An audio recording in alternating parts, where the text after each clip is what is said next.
My final point is care. Daniel didn't just care about himself. You notice that he cared about his friends. He cared about the eunuch who was responsible for them. He cared enough to speak up.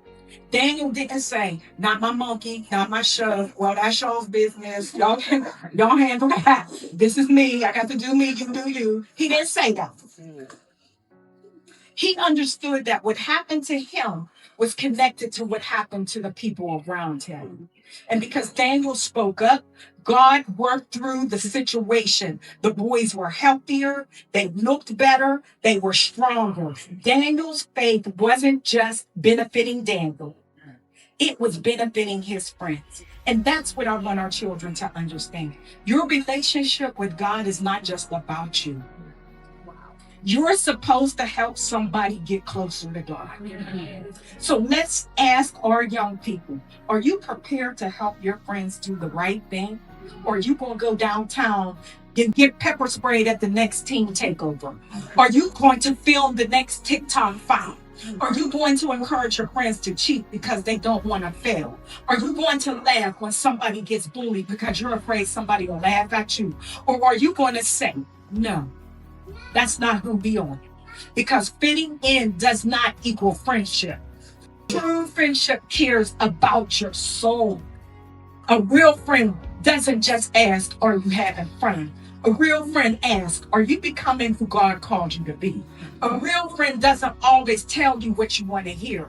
Sometimes a real friend says, that's not a good idea. Sometimes a real friend says, let's go. Sometimes a real friend says, I ain't going out. And sometimes a real friend says, come on, let's pray. Here's the equation. Friendship minus accountability equals disaster.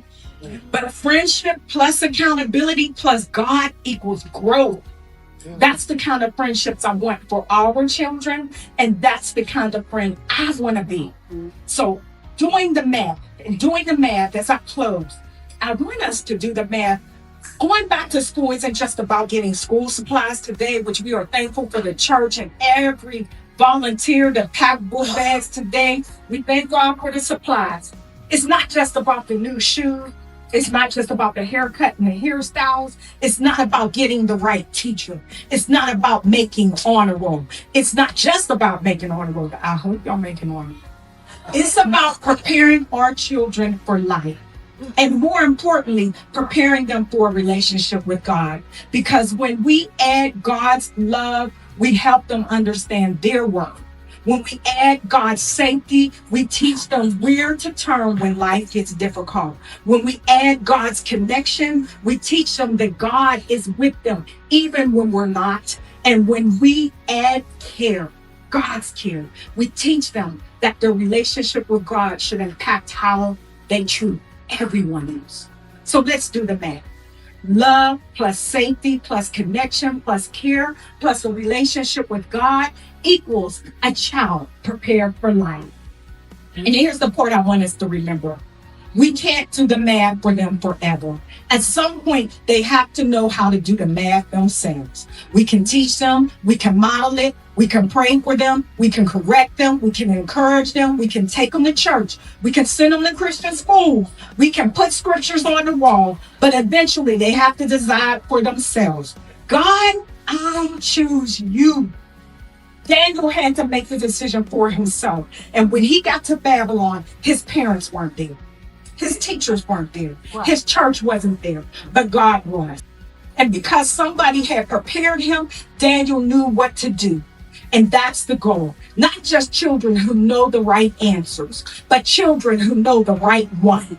Not just children who know the rules, but children who know the rule giver. Not just children who can pass a test, but children who can pass the test life will put in front of them. Not just children who look good on the outside, but children who are built up on the inside. So parents, educators, grandparents, church family, as we send our babies back to school, let's do the math. Don't just add stuff, add God. Don't just add activities, add relationship. Don't just add rules, add connection. Don't just protect them from every challenge. Teach them where their help comes from. Don't teach them to look good. Teach them to live good. Because at the end of the day, retwist plus Jordans plus iPhone minus God equals nothing. But love, safety, connection, and care plus God equals everything. And if we do the math right, our children won't just be prepared for the first day of school. They'll be prepared for whatever life puts on them as a test. Because we may not always be able to go with them, but if we've done our job right, God will. And that, my brothers and sisters, is how we do the math. And I thank you. I know my time been up. So thank you.